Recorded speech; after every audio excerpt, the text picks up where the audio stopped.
Pelo sinal da Santa Cruz, livra-nos Deus nosso Senhor dos nossos inimigos, em nome do Pai, do Filho e do Espírito Santo. Amém. O Deus que quer salvar todo ser humano esteja convosco. Bendito seja Deus que nos reuniu no amor de Cristo. Pai nosso que estais nos céus, santificado seja o vosso nome. Venha a nós o vosso reino, seja feita a vossa vontade, assim na terra como no céu. O pão nosso de cada dia nos dai hoje, perdoai-nos as nossas ofensas, assim como nós perdoamos a quem nos tem ofendido. E não nos deixeis cair em tentação, mas livrai-nos do mal. Amém. Glória ao Pai, ao Filho e ao Espírito Santo, como era no princípio, agora e sempre. Amém. Louvado seja o nosso Senhor Jesus Cristo, para sempre seja louvado. Estão chegando agora, boa noite, sejam bem-vindos a mais uma aula do Catecismo da Igreja Católica. Então, a página 595, já estamos, o número 2284, que diz assim: o escândalo é a atitude ou comportamento que leva outrem a praticar o mal. Veja, o que é o escândalo? Diz já na primeira frase, a primeira afirmativa, que é a sua postura, o seu contra-testemunho, que leva os outros também a ter uma postura errônea, a ter uma postura doentia, a ter uma postura que faz mal.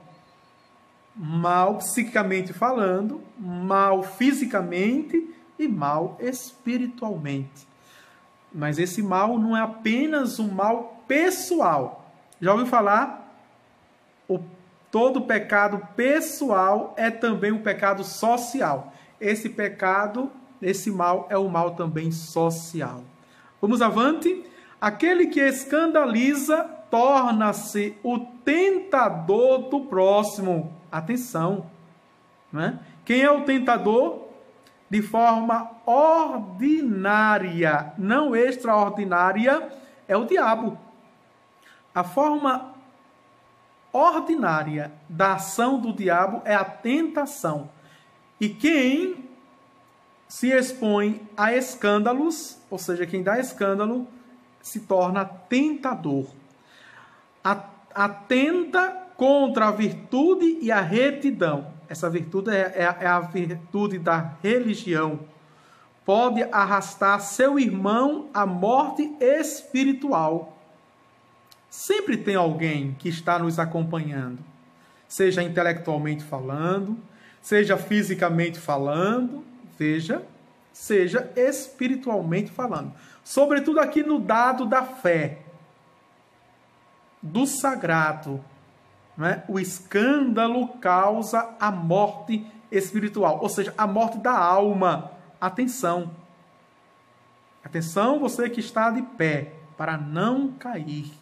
Mas que não seja você que provoque esta queda. O escândalo constitui uma falta grave, se por ação ou omissão conduzir deliberadamente o outro a uma falta grave. Aquilo que a gente diz no ato de contrição ou no ato penitencial, que é doutrina da igreja, não é? No confetió, no confessio, veja, pois pequei por pensamentos, palavras, atos, ação e omissão. Nós rezamos isso, tá certo? Vamos para o número 2285. O escândalo se reveste de uma gravidade particular em virtude da autoridade dos que o causam ou da fraqueza dos que o sofrem. Vejam a questão da gravidade. E pode incorrer a uma pena canônica, viu? A uma pena canônica. Foi o que inspirou a Nosso Senhor a seguinte maldição. Aqui é terrível, né? que é terrível. A maldição vem do Senhor. Caso alguém escandalize um destes pequeninos, melhor será que lhe pendurem ao pescoço uma pesada mó, ou seja, uma pedra, e seja precipitado nas profundezas do mar. Profundeza do mar quer dizer o reino, veja, o reino desconhecido, o reino dos demônios marinhos. Mateus capítulo 18, versículo 6. O escândalo é grave quando é dado por aqueles que, por natureza ou por função, devem ensinar e educar os outros. Jesus censura os escribas e os fariseus, comparando-os a lobos disfarçados de cordeiros. Não é? Mateus capítulo 7, versículo 15. Os sociólogos, eles dizem isso, o que Jesus acabou de dizer, que o catecismo acaba de dizer. Não é? Se um homem comum, uma pessoa comum, secular, causa um escândalo, não é tão prejudicial quanto um religioso, um líder, veja, um pastor, aquele que está na frente e como diz aqui, não é? Por natureza e por função, delibera o escândalo. É incomparável a gravidade e o que causa, veja, no presente e no futuro, as pessoas que confiavam, né? Pessoas se desarmam diante das outras e são pegas de surpresa. 2286. O escândalo pode ser provocado pela lei ou pelas instituições, pela moda ou pela opinião. Tornam-se, portanto, culpados de escândalo aqueles que instituem leis ou estruturas sociais que levam à degradação dos costumes e à corrupção da vida religiosa ou a condições sociais que voluntariamente ou não tornam difícil e praticamente impossível uma conduta cristã conforme os mandamentos. Quem disse isso foi Pio XII, no discurso de 1º de junho de 1941. Ele diz isso a todo mundo. O mesmo vale para chefes de empresas que fazem regulamentos que incitam a fraude, para professores que exasperam os alunos ou para aqueles que manipulam a opinião pública, afastam dos valores morais. Vejam, aqui é interessante, porque está para a política, está para todos os meios de comunicação e todos aqueles, sobretudo, nas novas mídias, não é? Nas mais mídias que são as redes sociais. Os YouTubes da vida, os facebookianos, não é? Aqueles que são influencers digitais, tá certo? 2287. Quem usa os poderes de que dispõe de tal maneira que induzam ao mal, torna-se culpado de escândalo e responsável pelo mal que direta ou indiretamente favorece. É inevitável que haja escândalos, mas ai daquele que os causar. Lucas 17:1. Quem disse isso foi o próprio Jesus. É Jesus que, sendo Deus, não se engana e não engana ninguém. Ele é bem realista. É inevitável o escândalo, mas ai daquele que causar o escândalo. Certo? Sobre isso, neste ponto, as palavras de Jesus são duras, duríssimas. 2287. Quem usa os poderes não é? Já li este aqui. Vamos agora para o segundo item, o respeito à saúde, não é? 2288. A vida e a saúde física são bens preciosos doados por Deus.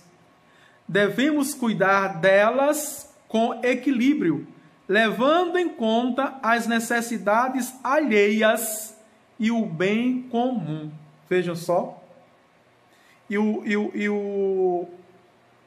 O exemplo áureo, não é? Que se tornou por não cumprir um crime grave, justamente diante do Covid-19. Que aqueles que estão com sintomas, ou um dos sintomas do Covid, não é? Não faz o isolamento, até mesmo dentro da casa, da própria casa, sai sem nenhuma proteção, ou seja, a máscara, não se mantém no distanciamento ao sair, veja, está colocando a sua vida em risco e muito mais as dos outros. Isso é um escândalo, não é? A saúde, e essa saúde é a saúde coletiva, a saúde pública, mas também está para as instituições e os poderes políticos, quando não, vejam, cuidam bem da saúde pública, quando não coloca, não é, os instrumentos, os aparelhos e a medicação em postos de saúde nos hospitais. Isto é um escândalo, não é? E veja, aqui, inflige o direito à saúde, certo? Que é um bem comum. O cuidado com a saúde dos cidadãos requer a ajuda da sociedade para obter as condições de vida que permitam crescer e atingir a maturidade. Alimento, roupa, moradia, cuidado da saúde, ensino básico, emprego, assistência social. Veja o leque. Não está apenas, não é? Amarrado, enjaulado, não é? Acorrentado, veja, imurado apenas, mas o respeito à saúde, por onde passa, que diz o Catecismo da Igreja Católica, pela alimentação, não é? Pela roupa, a vestimenta, veja, talvez você não tenha ligado isso, não é? O magistério coloca a moradia, uma moradia digna, e aqui está também na questão sanitária, saneamento básico, não é? O cuidado à saúde, o ensino básico, esse ensino é o ensino doméstico em cada família, não é? Na criação, na educação, o emprego, teu emprego, não é? Que tenha uma remuneração que dê para viver uma vida digna, esse cuidado, a proteção, a saúde e toda uma assistência social para isso. Todos os meios. Vejam, aqui o Catecismo elencou os itens para uma saúde e uma política pública que respeite a saúde dos seus cidadãos e cidadãs. 2289. Se a moral apela para o respeito à vida corporal, não faz desta um valor absoluto, certo? Insurgindo-se contra uma concepção neopagã, que tende a promover o culto do corpo a tudo, sacrificar-lhe, a idolatrar a perfeição física e o êxito esportivo, em razão da escolha seletiva que faz entre os fortes e os fracos. Tal concepção pode conduzir à perversão das relações humanas. Aqui, atenção, não é? Veja, se tem hoje, na sociedade contemporânea, academias, como se tem panificadoras, como se tem frigoríficos, como se tem farmácias, como se tem supermercados. Veja, isso já equivale a um culto ao corpo. Tanto é que no projeto das políticas públicas colocaram as academias da cidade, não é? Em cada vila, em cada distrito, em cada povoado, não é? A primeira coisa, olha aqui como é atual o catecismo da Igreja Católica, talvez você nunca leu isso. Talvez você nunca leu, não é? A chamada de atenção a esse culto ao corpo, a idolatria ao corpo, não é? Tudo, né? Veja, o refrãozinho, tira.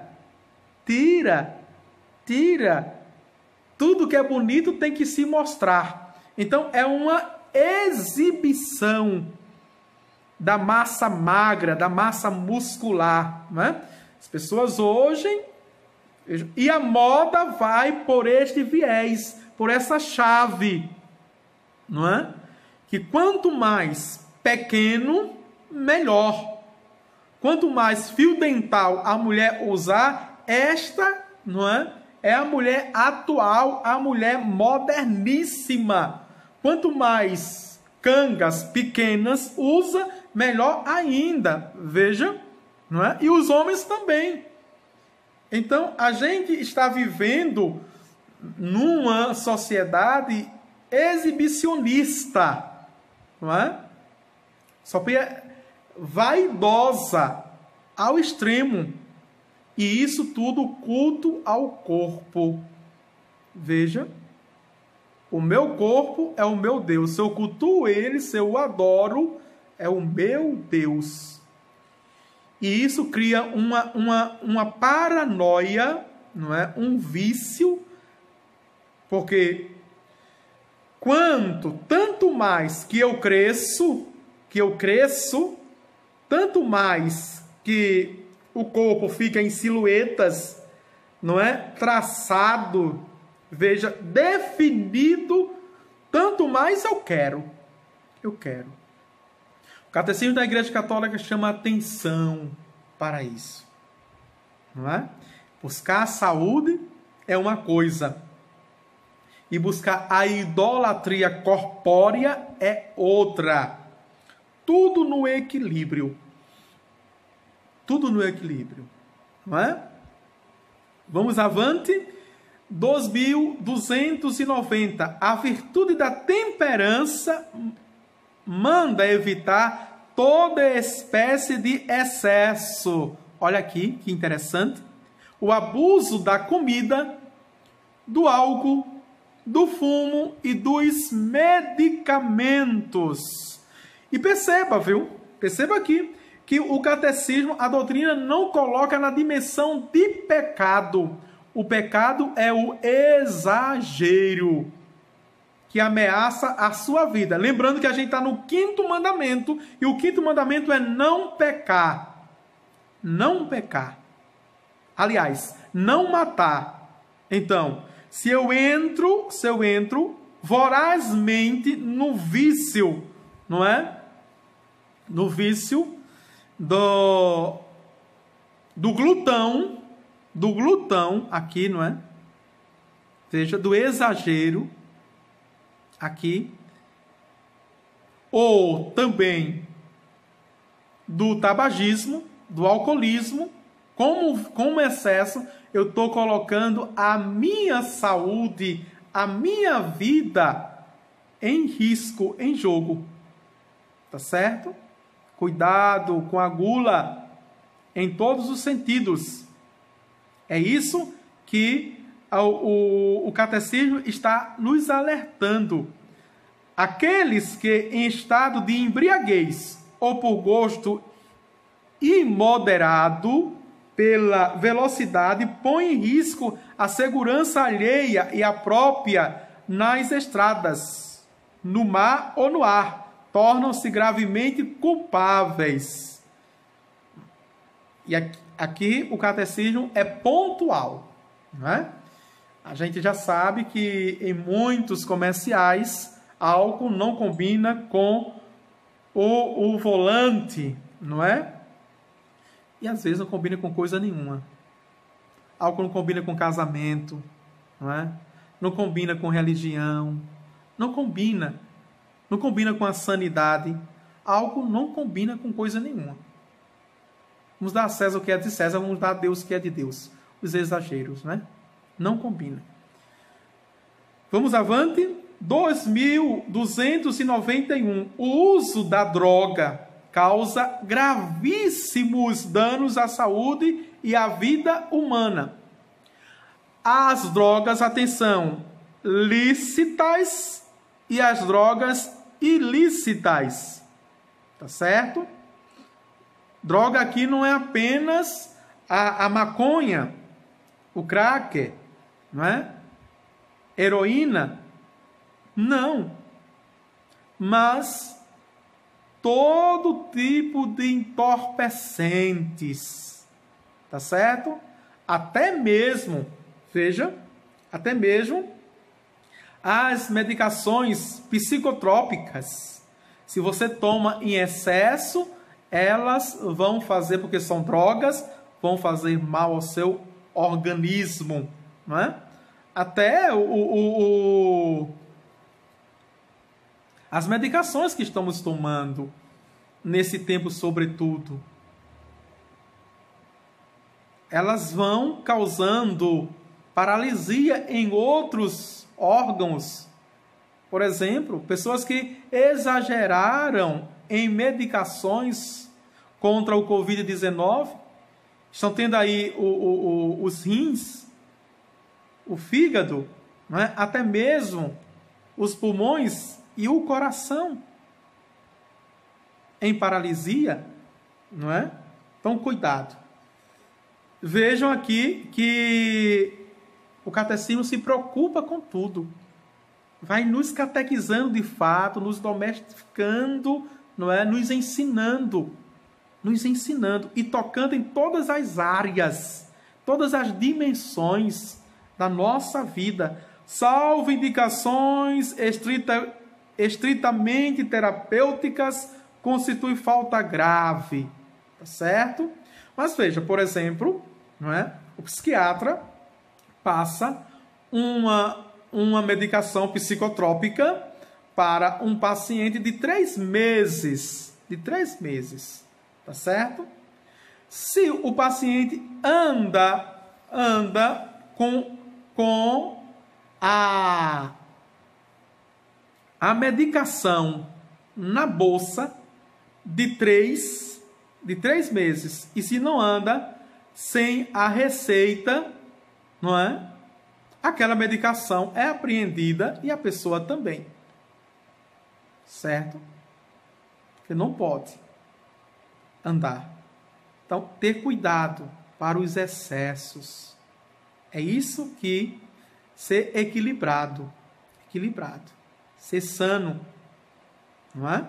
A produção clandestina e o tráfico de drogas são práticas escandalosas. Constitui uma cooperação direta com o mal, pois incitam a práticas gravemente contrárias à lei moral.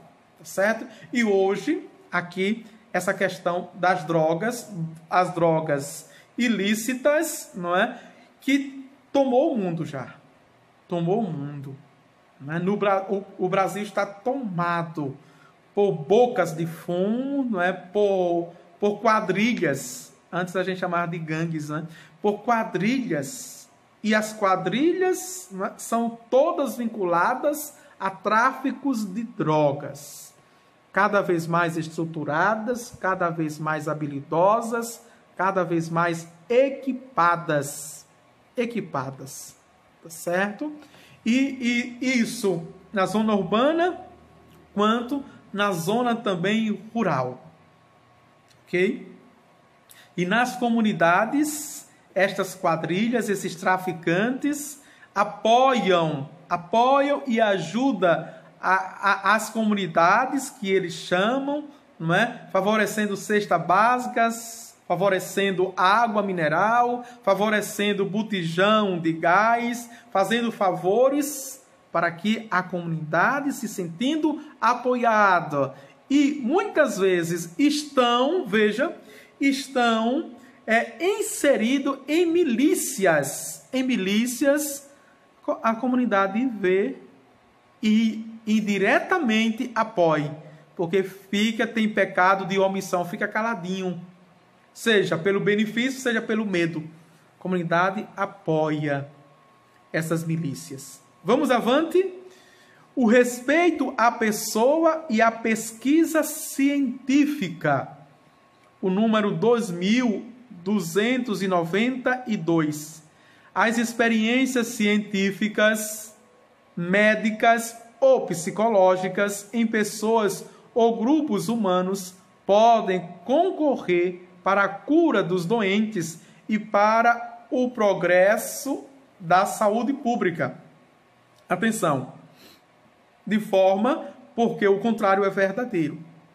Certo? O que diz o Catecismo da Igreja Católica? Toda pesquisa científica no dado da medicina, não é? Toda pesquisa científica no dado da psiquiatria, aqui, que venha promover a cura, que seja uma política curativa, ela é benéfica.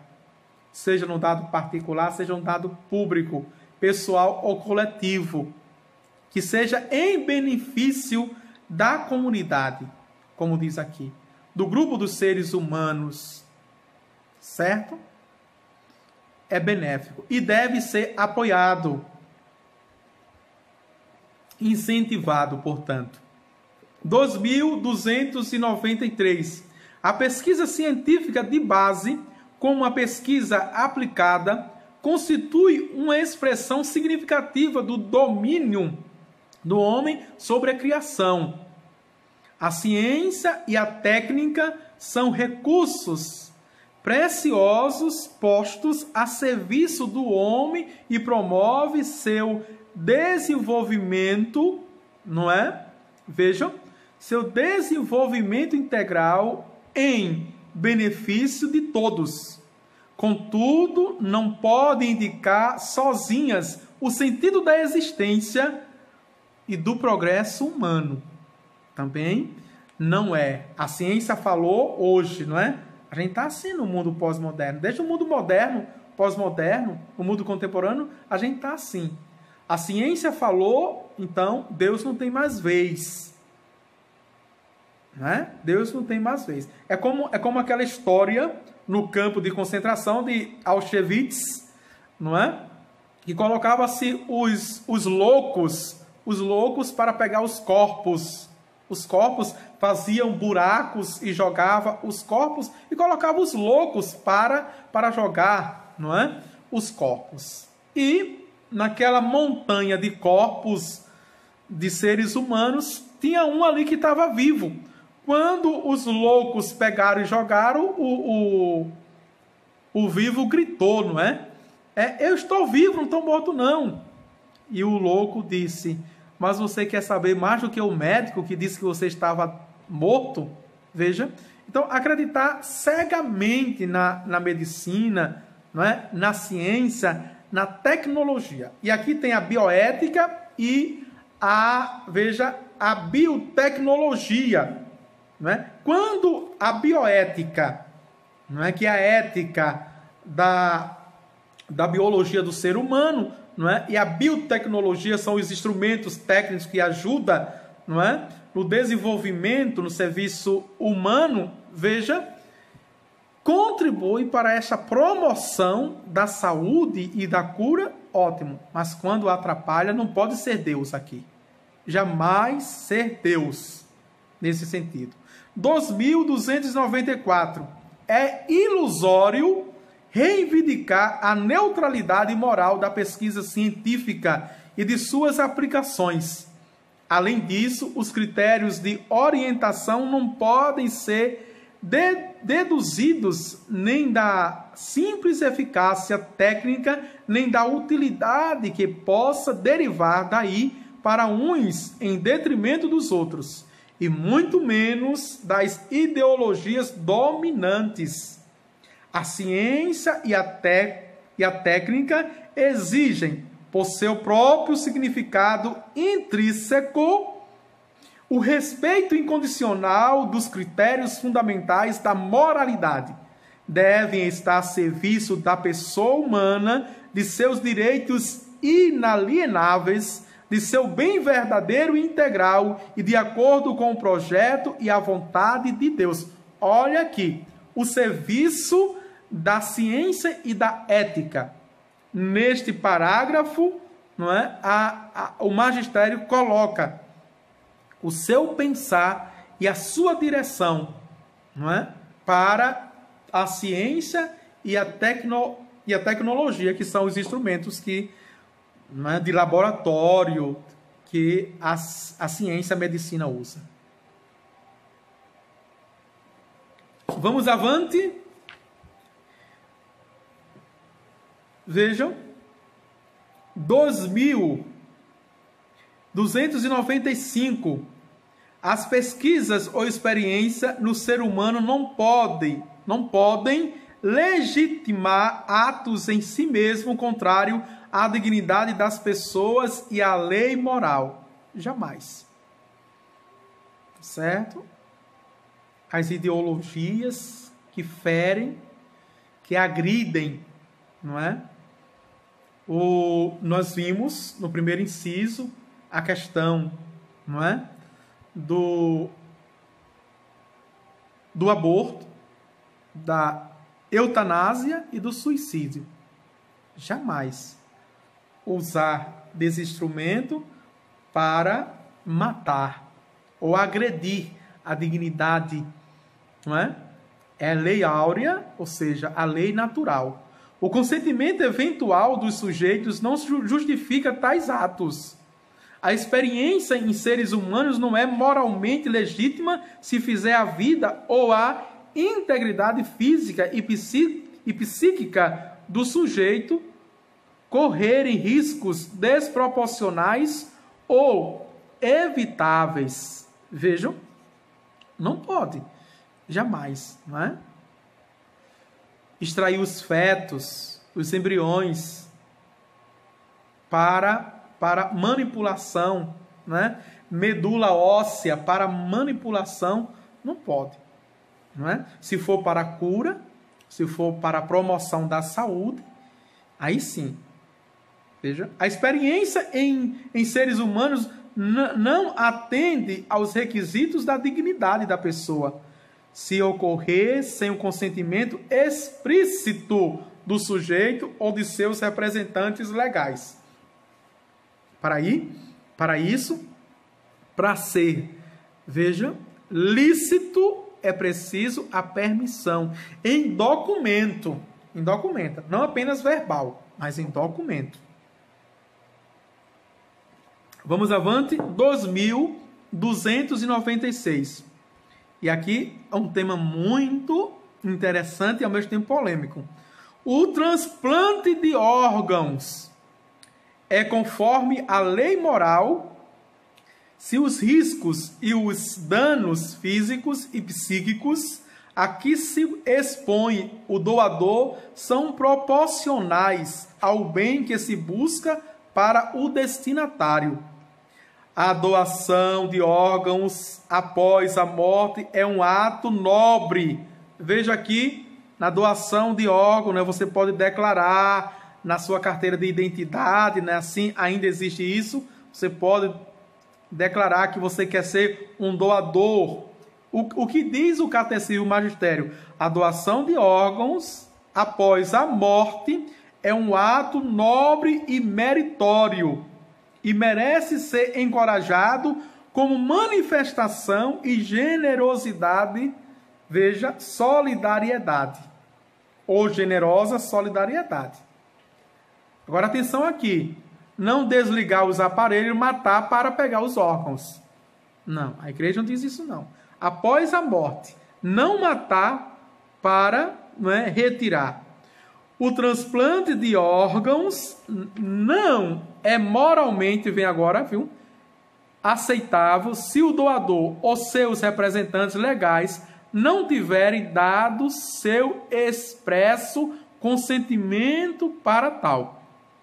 Além disso, é moralmente inadmissível provocar diretamente mutilação que venha a tornar alguém inválido ou provocar diretamente a morte, mesmo que seja para retardar a morte de outras pessoas. Não pode, né? É imoral isso. É imoral. É aquilo que a gente diz no popular. É descobrir um santo para cobrir o outro. Não pode. Agora, por exemplo, né? Se um pai, questão dos rins, né? Quer doar para o filho, não, aí tudo bem, tá consciente. Mas fazer isso sem o consentimento, né? Sedar a pessoa e tirar um rins para dar vida ao outro sem permissão, aí não. A igreja não aceita. Inadmissível, a igreja diz. Vamos ver quantos minutos? Então, 40 minutos. Vamos aqui, não é? Terminar a live para começarmos uma outra live. Dá tempo, não é? Estamos em 9 horas e 12 minutos. Então, daqui a 5 minutinhos, a gente começa uma outra live, tá certo? Para ver o respeito à integridade corporal, o respeito aos mortos, e aí a gente entra no terceiro inciso. Amanhã a gente termina este 5º mandamento, não matar. O Senhor esteja convosco, Ele está no meio de nós. Abençoe-vos Deus Todo-Poderoso, o Pai, o Filho e o Espírito Santo. Amém.